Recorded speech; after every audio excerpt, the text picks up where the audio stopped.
우리 좋아하는 분과 인사하겠습니다. 예수가 그리스도이십니다.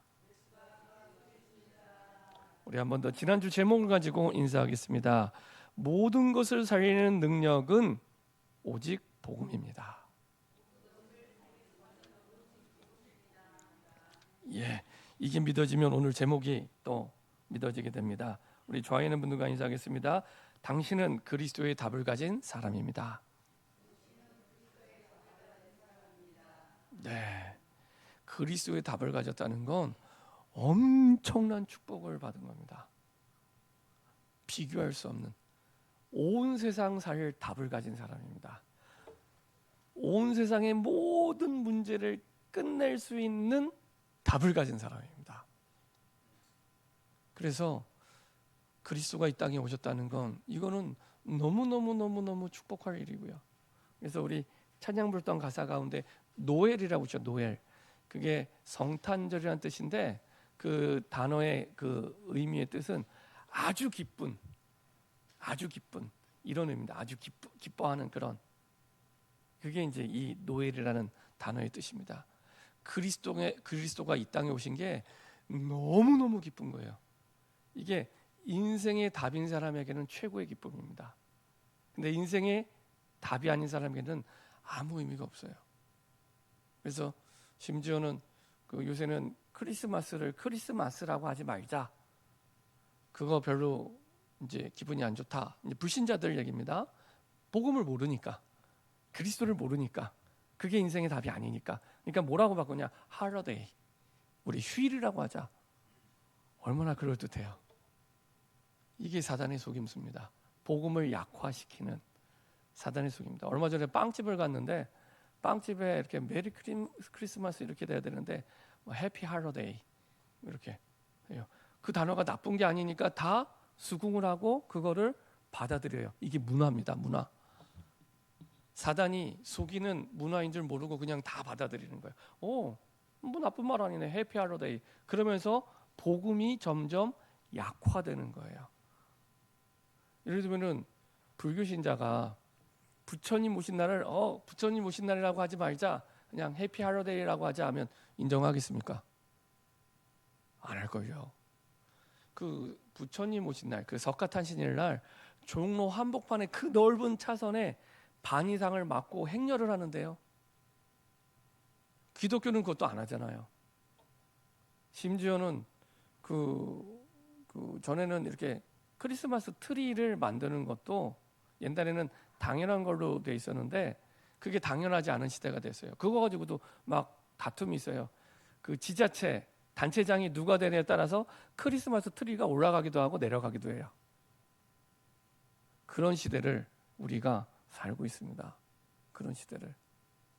옛날에 제가 김해, 저기 경상남도 김해로 단기 선교를 간 적이 있는데 그때가 아마 90년대 후반이었던 것 같아요. 제가 청년 때 단기 선교를 갔었는데 그 지역에 그 아침에 자고 일어났더니 뭐죠? 절에서 목탁 두들기는 소리가 스피커 방송으로 이렇게 막 울리더라고요. 동네에. 김해가 부산의 신도시잖아요. 여기 소리가 울려서 그 지역에는 목사님께 여쭤봤어요. 그랬더니 하는 말이 옛날에는 교회 종소리 들리면 뭐 그거에 대해서 이의를 제기하는 사람이 없는데 이제는 그거에 대해서도 이제 민원을 제기하는 시대가 됐는데 이상하게 이 동네는 이 목탁 두들기는 소리가 이렇게 퍼지는데도 아무도 이의를 제기 안 한다면서. 그러면서 그 동네는 교회 얻기가 되게 어렵대요. 그때 당시에 상가 건물에 교회를 얻으려고 하면 건물주가 안 주는 거예요. 교회를. 그러니까 참 얼마나 안타깝습니까? 복음을 알면 교회가 있으면 얼마나 복된 일인데 하나님이 세계복음화는 교회 중심으로 하시거든요. 그것도 교회는 주님이 재림하시는 그날까지 영원히 없어지지 않습니다. 우리 집도 없어지고 다 없어져도 우리의 생명도 사라져도 교회는 주님이 재림하시는 그날까지 계속 존재합니다. 왜냐? 교회 중심으로 세계복음화하시기 때문에 예수님 재림하실 때까지. 근데 시대가, 문화가 점점 복음이 사라지는 문화로. 근데 그거를 이게 가랑비에 옷 젖듯이 이 물 들어가다 보니까 영적인 분별력이 없으면 하나님의 말씀이 내 마음에 살아있지 않으면 그 흑암 문화 속에 길들여져서 속아서 살아가요. 그래서 어느 날 10년, 20년 지나고 나보면 이거는 완전 동남아시아의 우상 숭배하는 그런 나라들처럼 우리나라가 변해져 가는 겁니다. 이게요, 조용히 바뀌어가는 겁니다. 그래서 그리스도의 답을 가졌다는 것은 어마어마한 축복. 오늘 이제 그 증인을 계속 바울을 통해 우리가 확인하고 있는 겁니다. 지난주에 바울이 얘기했습니다. 이제 베스도는 유대인들의 눈치를 보는 정치인이었기 때문에 네가 예루살렘에 올라가서 재판받으면 안 되겠냐.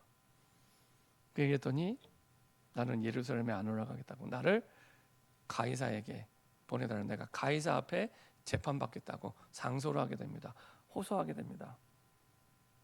근데 그것이 하나님의 계획이었기 때문에 사실은 확신 있게 바울은 그 총독 앞에도 얘기했고, 쉽게 얘기하면 우리 일제시대 때 잡혀있는 주인이 일본 총독한테 얘기하는 거예요. 지금 로마 총독이 와서 주인을 신문하는 과정인데 당당하게 얘기를 하고, 그리고 인정을 하고 보내주게 됩니다. 보내주게 됩니다. 근데 그게 바울의 뜻이 아니라 하나님의 뜻이었기 때문에, 그러면서 유대인의 음모는 조용히 사라지게 됩니다. 그렇죠? 내 문제가 언제 조용히 사라지게 되냐? 하나님의 뜻을 붙잡을 때, 하나님의 뜻을 붙잡고 믿음으로 갈 때, 내가 고민하던 거, 내가 갈등하던 거, 나를 어렵게 하던 거, 그게 어느 날 사라져 있다는 걸 보게 됩니다. 그렇죠? 시간표를 정확히 알고 있었죠. 그래서 구원받은 복음 가진 그리스도의 답을 가진 자에게 모든 문제는 반드시 예외 없이 기회가 됩니다. 어떤 기회입니까? 하늘의 뜻을 깨닫는 기회, 시대를 살리는 뜻을 깨닫는 기회, 내 인생의 뜻을 깨닫는 기회. 그래서 그 숨은 뜻을 깨닫고 성령 인도 받을 때 모든 것을 살리는 능력이 복음에 있음을 체험하게 됩니다. 이론이나 관념이 아니라 내 걸로 체험하게 됩니다. 내 문제를 통해, 내 어려움을 통해 복음의 능력을 체험하게 하십니다. 그렇죠? 아, 문제가 아니었구나. 그래서 우리가 늘 고백하죠. 우리가 예수 믿는 그 순간에 십자가에서 모든 문제 끝내셨다고. 십자가에서 모든 문제 끝내셨다고. 근데 이게 잘 안 믿으세요. 우리의 슬픔, 우리의 아픔도 십자가에서 끝났습니다. 슬퍼하지 마세요. 고민하거나 갈등하거나 아파하지 마세요. 십자가에서 끝내셨습니다. 이사야 53장 4절 5절 6절. 우리의 슬픔, 우리의 질고, 우리의 아픔, 우리의 죄 문제를 대신 지시고 끝내셨어요.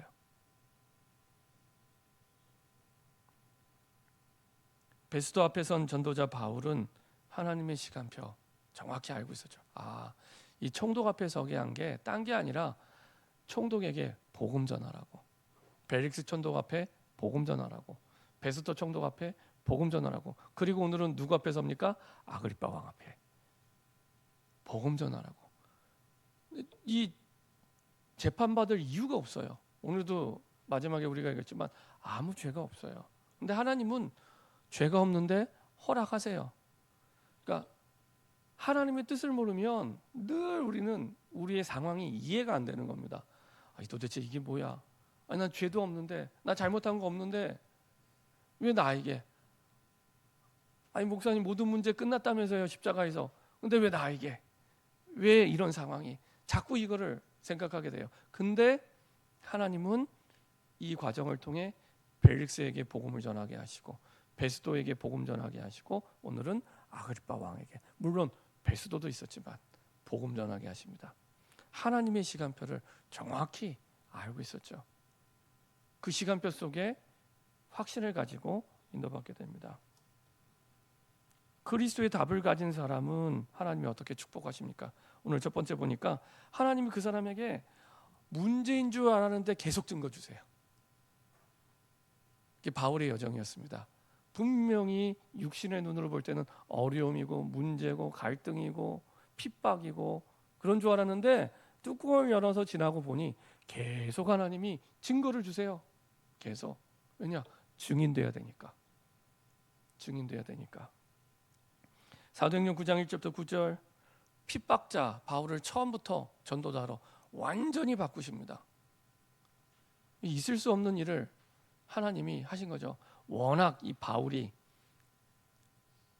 고집이 세고 사람의 말을 잘 안 듣는 자기의가 강한 사람이었기 때문에 예수님이 전도하셨어요. 예수님이.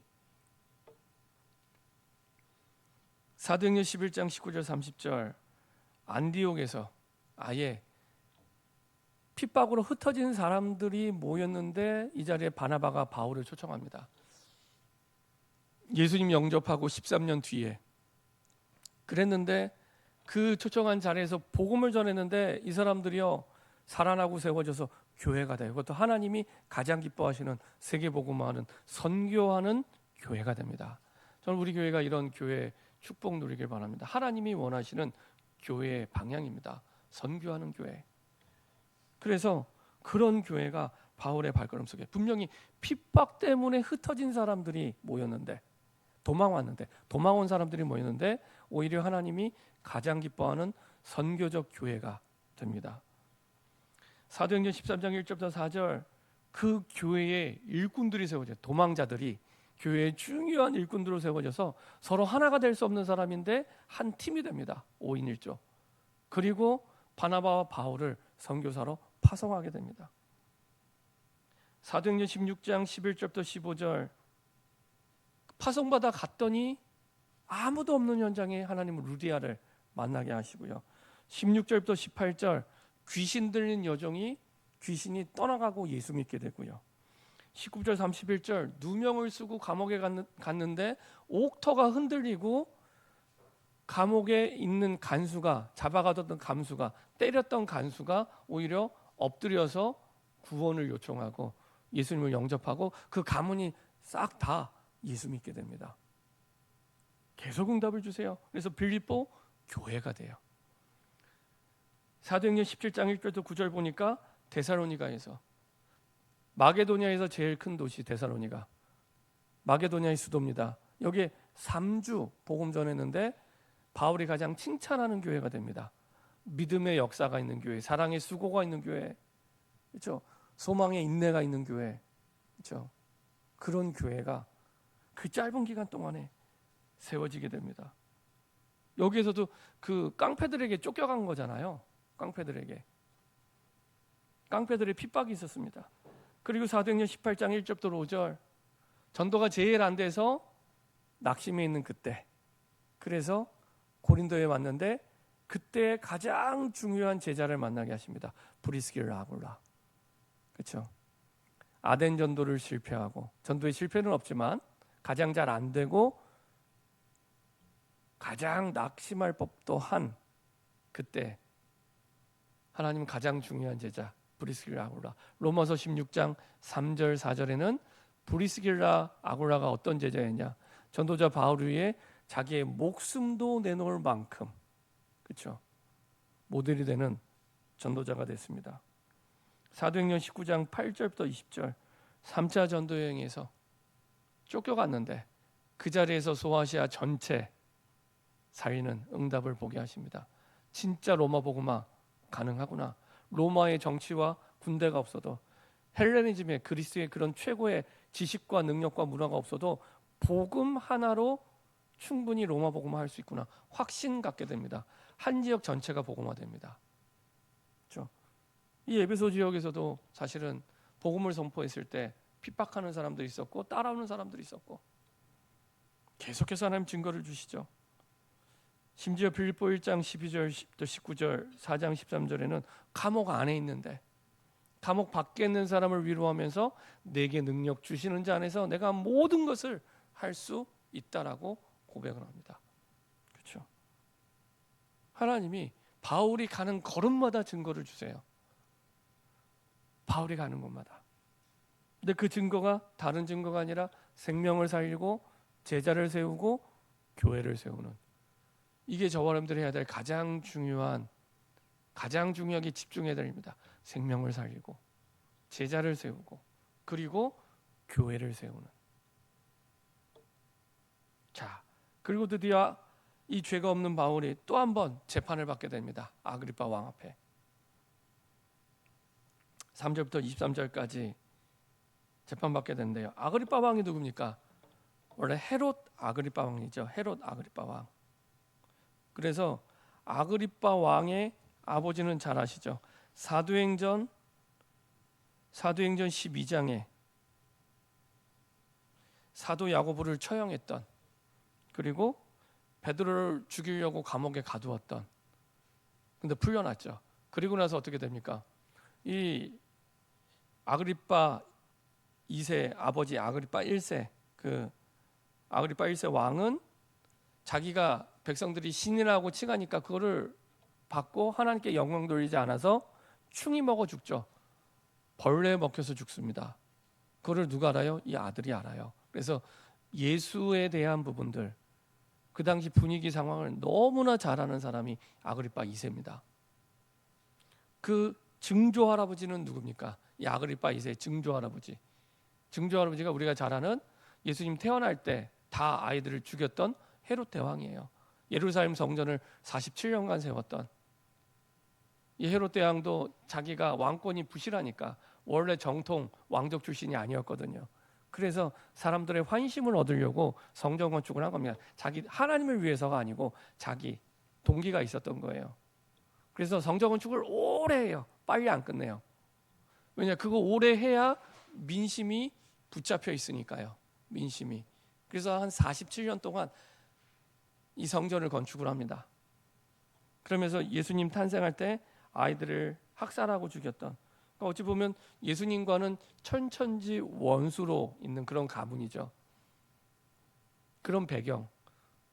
아까 말씀드린 대로 그 아버지 아그리파 1세가 갑자기 죽었잖아요. 벌레 먹어서.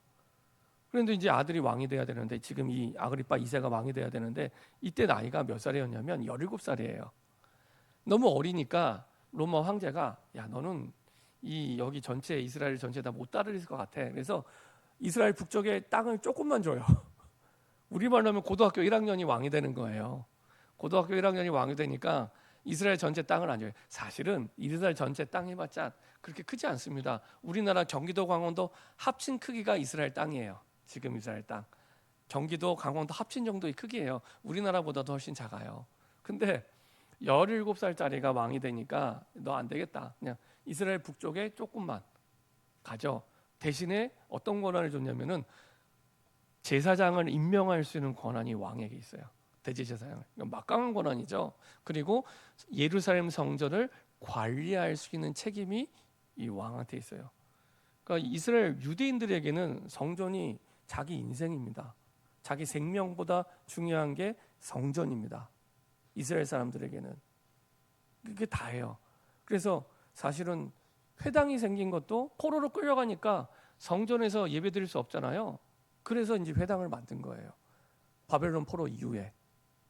그래서 유대인들이 생명보다 더 귀하게 여기는 성전에 대한 관리 감독권이 왕에게 있었고, 대제사장을 임명할 수 있는 권한이 왕에게 있었어요. 그러니까 엄청난 권한이 있는 거죠.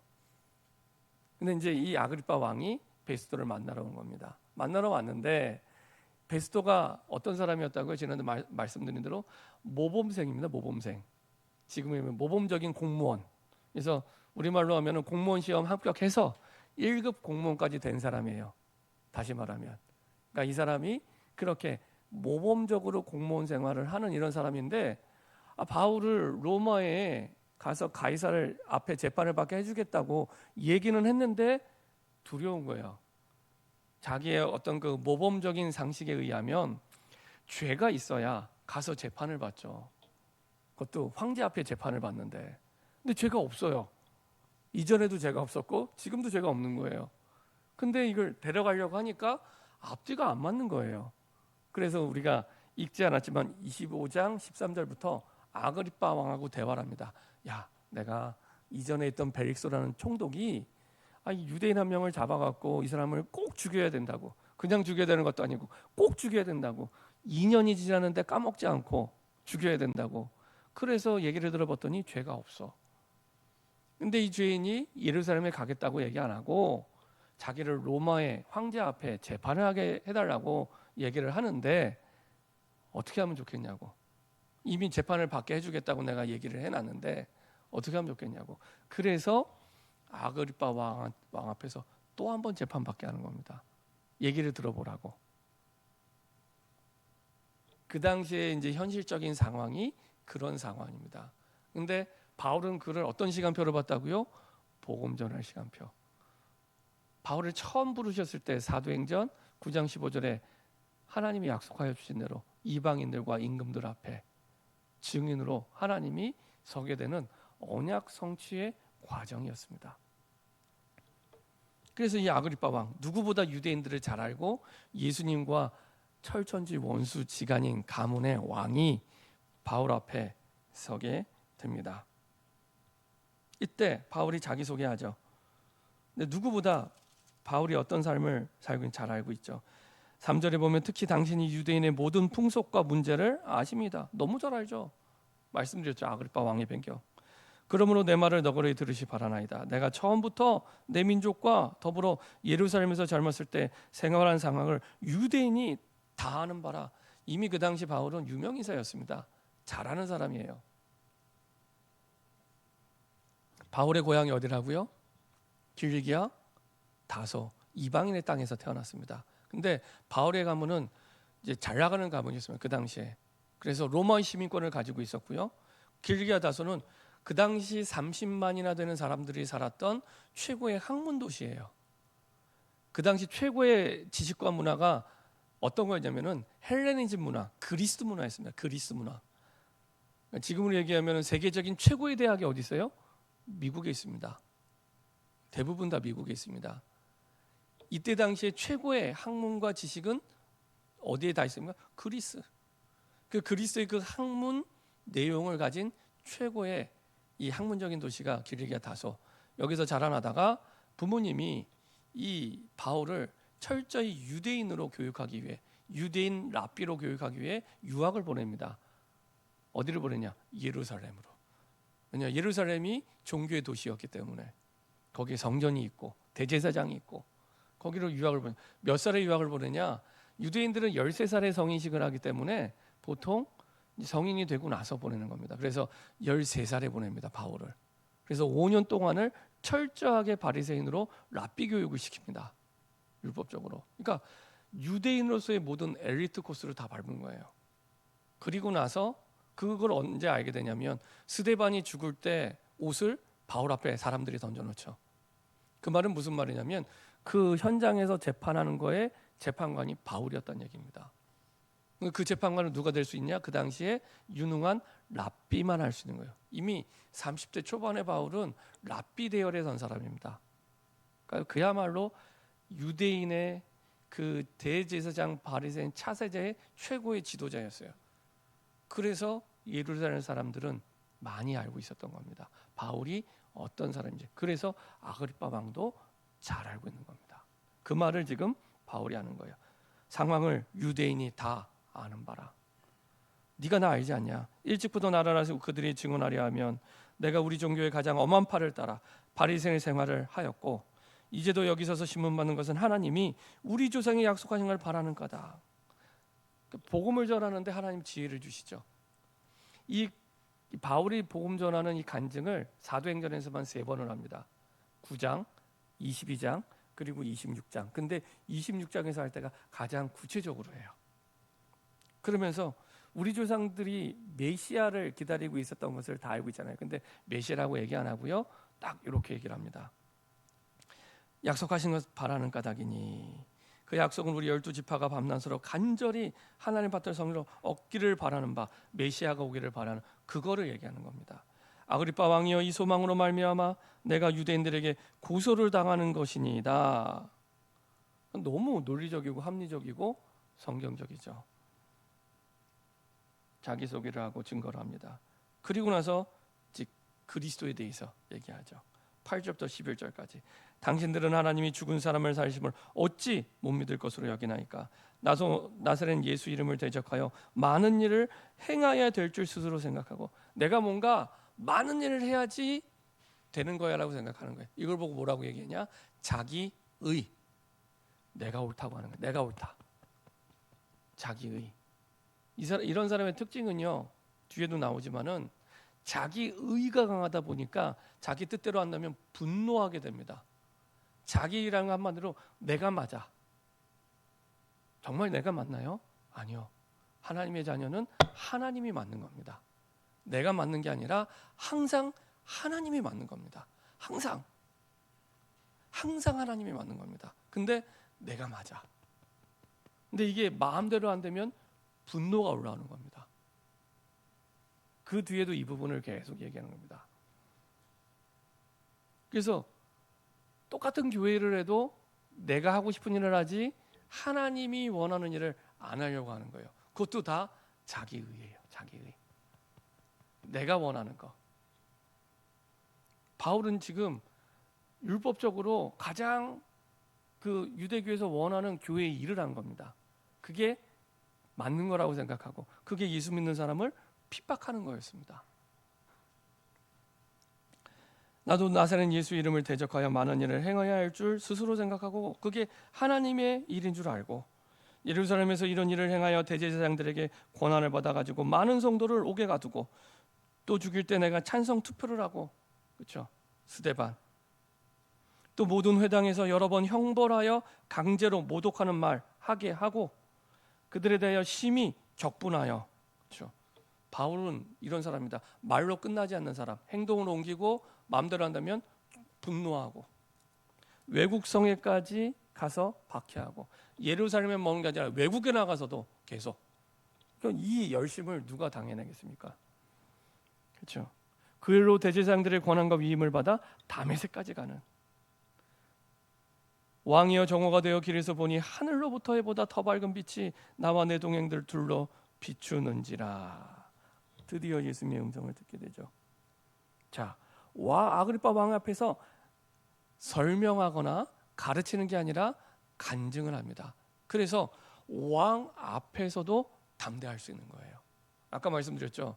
이게 꼭 뭐가 하냐면 일본 총독 앞에서 죄수가 얘기하는 것처럼 아니면 어떤 조선의 왕 앞에서 죄수가 얘기하는 것처럼. 그런데 당당하게 얘기합니다. 말하는 것만 보면 누가 왕인지 누가 죄수인지 알 수가 없어요. 그 당당함이 어디서 납니까? 간증에서 납니다. 간증.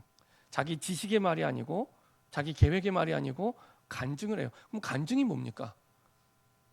간증을 하면 많은 사람들이 떠오르는 게 어떤 초자연적인 사건, 일들을 얘기하는데 그게 간증이 아닙니다.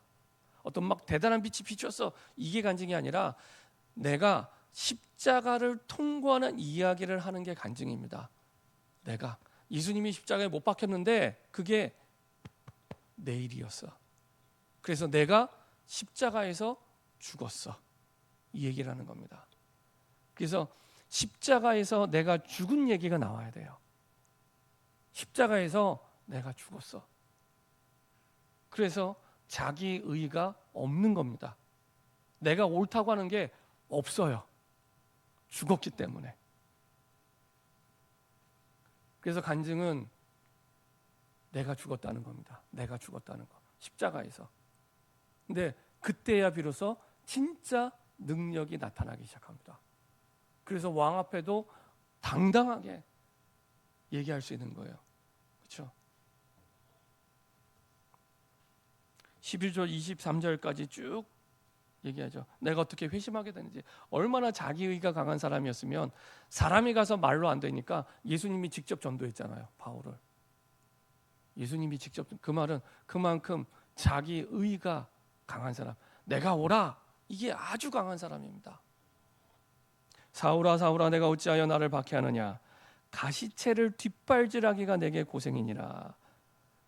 이 가시채를 뒷발질하기가 내게 고생. 이건 다른 9장이나 22장에는 안 나오는 내용입니다. 아주 구체적으로 예수님의 말씀을 얘기해요. 그럼 가시채 뒷발질이 뭡니까? 이때 당시에 농부들이요, 이제 소를 가지고 이제 농사를 지을 때 소가 말을 잘 들으면 좋겠는데 말을 잘 안 듣잖아요. 그럼 자꾸 뒷걸음질 치는 거예요. 안 가는 거예요. 뻗팅기고. 심지어는 자꾸 자기 마음대로 딴 데로 가려고 하는 거예요. 그때 그 소 다리 뒤에 이 꼬챙이가 달린 나무를 딱 달아놔요. 꼬챙이가 달린. 그래서 농부가 이제 이 소가 뒷발질을 하게 되면은 그 뒷다리가 꼬챙이에 딱 계속 찔리는 겁니다. 뒷다리에 뒷걸음질 할 때마다 야 앞으로 가야 되는데 뒷걸음질 할 때마다 꼬챙이에 뒷다리가 계속 찔리는 거예요. 그게 지금 가시체를 뒷발질하는 겁니다. 그럼 어떻게 될까요? 되게 아프겠죠. 계속하면 어떻게 됩니까? 계속 아프겠죠. 그래서 자기 의가 강한 사람은 계속 아픈 겁니다. 자기 의가 강한 사람은 계속 아픈 거예요. 내가 맞거든요. 내가 맞거든요. 그래서 계속 찔림을 당하는 그 얘기를 하는 겁니다. 그리고 농부가 방향을 주어 갈 때 그걸 한 번씩 툭 찌르면 또 앞으로 가고 툭 찌르면 앞으로 가고 조정할 때 방향을. 그래서 내가 문제나 어려움이 있을 때는 내 인생의 방향을 보셔야 됩니다. 방향이 하나님이 원하는 방향과 맞게 가고 있는가? 내가 옳다고 하는 방향을 가고 있는가? 하나님이 원하시는 방향을 가고 있는가? 그렇죠? 그 얘기를 예수님이 바울에게 하는 겁니다. 특히 세상에서 성공한 사람일수록 자기의가 강해요. 자수성가한 사람일수록 많은 지식을 가진 사람일수록 바울이 그랬습니다. 자기의가 강해요. 그러면 많이 아파요. 많이 아픕니다. 내가 대답하되 주님 누구시니까 주께서 이르시되 나는 내가 박해하는 예수라. 일어나 너의 발로 서라. 내가 내게 나타난 것은 곧 내가 나를 본 일과 장차 내가 내게 나타날 일에 너로 종과 증인으로 삼으려 함이니. 하나님이 딱 목표와 계획 알려주시죠. 그러면서 이제는 방향을 알려주십니다. 17절 이스라엘과 이방인들에게서 내가 너를 구원하여 그들에게 보내요. 이스라엘과 이방인들이 뭡니까? 이스라엘은 유대 율법주의입니다. 유대 율법주의. 그 네가 옳다고 생각하는 그 의의 시작, 유대 율법주의에서 시작이 됐거든요. 그거에서 너를 건져내겠다는 겁니다. 그래서 바울이 갈라디아서 2장 19절에 뭐라고 고백합니까? 한번 볼까요? 한번 보도록 하겠습니다. 중요한 말씀이기 때문에 한번 확인해 보겠습니다. 우리 16절과 19절 두 절만 보도록 하겠습니다. 갈라디아서 2장 16절과 19절입니다.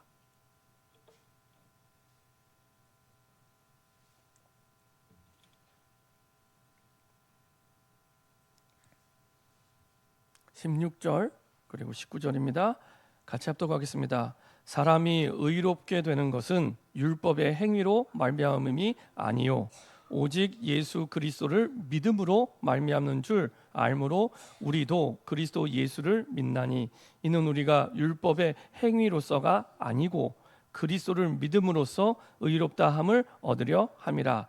율법의 행위로서는 의롭다 함을 얻을 육체가 없느니라. 그리고 19절에 고백합니다. 내가 율법으로 말미암아 율법에 대하여 죽었나니 이는 하나님에 대하여 살려 함이라. 내가 죽을 때 하나님에 대하여 살아나게 됩니다. 내가 죽을 때. 그렇죠? 근데 우리의 판단, 생각하는 모든 거의 기준이 어디 있습니까? 율법의 행위. 그 행위의 기준을 가지고 하는데 그 누구도 율법의 행위로는 의롭다 함을 얻을 자가 이 땅에 없느니라. 그렇죠? 그래서 하나님의 복음의 말씀으로만 우리가 의롭다함을 얻게 됩니다. 그래서 바울은 율법에 대하여는 나는 죽었노라. 더 이상은 내가 율법에 대한 죽었노라. 그게 사는 길입니다. 그리고 나서 오늘 26장 17절에 이방인들이라는 얘기는 바울이 갖고 있던 최고의 학문을 얘기합니다. 그 당시 헬레니즘, 그리스의 최고의 학문을 바울은 가지고 있었어요. 그래서 얼마나 대단하냐. 그 벨릭스 베스도하고 얘기할 때 무슨 말로 대화를 했을까요? 로마 사람이잖아요. 그 당시 공용어가 사실은 그리스 말입니다. 그러니까 이쪽에서는 그리스 말하고 대화하고 유대인이라기 때는 또 유대 말로. 근데 바울은 어디서 태어났어요? 이방인 땅에서 태어났어요. 그러니까 유대인 말을 잘하는 것도 대단한 겁니다. 그러니까 미국에 태어난 미국 2세가 한국인 2세가 한국말 떠듬떠듬하잖아요. 근데 바울은 히브리 말도 유창하게, 헬라 말도 유창하게. 지식적으로는 정말 뛰어난. 근데 그게 의가 아니란 얘기입니다. 그게 의가 아니라는 것. 거기서 빠져나와 너를 구원하겠다는 겁니다. 그래서 18절은 우리가 받는 구원의 내용을 너무나 잘 표현한답니다. 구원이 뭡니까? 우리 18절 같이 한번 읽어보겠습니다. 이게 구원입니다. 같이 합독하겠습니다. 그 눈을 뜨게 하여 어둠에서 빛으로, 사단의 권세에서 하나님께로 돌아오게 하고, 죄사함과 나를 믿어 거룩하게 된 무리 가운데서 기업을 얻게 하리라 하더이다. 그렇죠? 이 안에 구원의 내용이 다 들어와 있어요. 눈을 뜨게 하여, 눈을 뜨게 해요. 우리의 노력을 통해 눈만 떠도 된다는 얘기입니다. 어둠에서 빛으로 온 거예요. 그렇게 뛰어난 유대율법주의와 세상의 최고의 학문을 갖고 있었는데 어둠에 살았다는 거예요. 어둠에. 거기에서 빛으로. 사단의 권세. 근데 그게 사단의 권세 아래서. 사단의 권세에서 하나님께로 돌아오게 하고, 죄사함과 나를 믿어, 예수를 믿어 거룩하게 된 무리 가운데서 기업을 얻게 하려고. 그렇죠? 하나님이 세계복음화의 기업까지 약속해 주시죠.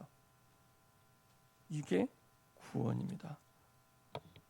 바울 인생의 방향, 목표, 전하는 내용, 구원을 정확하게 바울이 증거합니다. 그래서 아그리파 왕 앞에서 바울이 간증한 건 십자가를 통과한 이야기입니다. 십자가 통과한 이야기. 예수님이 십자가에 죽으셨던 것처럼 나도 십자가에서 죽었다. 그게 하나님에 대하여 사는 길입니다. 그때부터 진짜 신앙생활이 시작됩니다. 진짜 믿음. 그렇죠? 자, 갈라디아서 2장 20절 한번 보도록 하겠습니다. 율법에 대하여 죽었다고, 하나님에 대하여 살려고 한다고 했던 바울의 고백입니다. 2장 20절 같이 고백하겠습니다. 내가 그리스도와 함께 십자가에 못 박혔나니 그런즉 이제는 내가 사는 것이 아니요 오직 내 안에 그리스도께서 사시는 것이라. 이제 내가 육체 가운데 사는 것은 나를 사랑하사 나를 위하여 자기 자신을 버리신 하나님의 아들을 믿는 믿음 안에서 사는 것이라. 내가 그리스도와 함께 십자가에 못 박혔다고. 이 말은 내가 예수님과 함께 죽었다는 얘기입니다. 그래서 내가 옳지 않아. 하나님만 오라. 하나님만 오라. 이거를 평생의 기준으로 살았던. 이 증거에 어떻게 반응이 옵니까? 베스도는 크게 소리내어 미쳤다고 얘기합니다. 이거는 바울이 보고 미친 사람 보면서 하는 얘기가 아니고요. 어떤 뉘앙스냐면은, 왜 어떤 사람이, 유명한 사람이 정말 막 굉장한 일을 했을 때 우리가 그렇게 표현하죠. 미친 존재감, 이렇게 표현하죠. 이거는 그 사람이 정신이 돌아서 미친 게 아니라, 이거는 보통 사람을 뛰어넘어서 정말, 이건 미치지 않고는 정말 이렇게 대단한 일을 할 수 없는 그런 느낌입니다. 이 뉘앙스는. 사실은 베스도도 뛰어난 사람이었지만, 야, 바울의 이 내용을 듣고 미쳤도다. 사실은 이렇게 반응하는 거고요. 26절부터 29절 보니까 아그리파 왕, 특별히 28절에 보니까 아그리파 왕이 이렇게 얘기를 합니다. 아그리파가 바울에게 이르되 내가 적은 말로 나를 권하여 그리스도인이 되게 하려 하는도다. 이미 반쯤 넘어갔어요. 왕인데 죄수가 한 복음의 메시지에 반쯤 넘어간 겁니다. 근데 결국에 예수님을 영접하지 않아요. 그럼 역사적으로 어떻게 됐습니까? 안타깝게도 요 이후에 그 AD 70년에 나라가 망하게 됩니다. 이스라엘이 망할 때 왕이 누구였냐? 이 왕이에요. 저는 아그리파 왕이 예수님을 영접하고 하나님의 자녀가 됐으면 많은 운명이 바뀌었을 텐데, 이 왕 때 이스라엘의 역사가 끝납니다. 그리고 심지어는요, 그 AD 70년 이스라엘이 망할 때 아그리파 왕은 유대인 편도 아니었어요. 로마 군인 편에서 싸워요. 그야말로 유대인들의 배신자의 자리에 서게 돼요. 그리고 나중에는 이제 완전히 이제 유대인이 이렇게 폐허가 돼서 이스라엘이 전 세계에 흩어져 살 때 로마에서 살다가 나중에 죽게 됩니다. 왕이었지만 운명이 바뀔 수 있는 기회가 주어졌는데, 그것도 바울이 전도하는 자리였는데 안타깝게도 그 복음을 받아들이지 않습니다. 너무너무 안타깝죠. 그렇죠? 왕이었는데.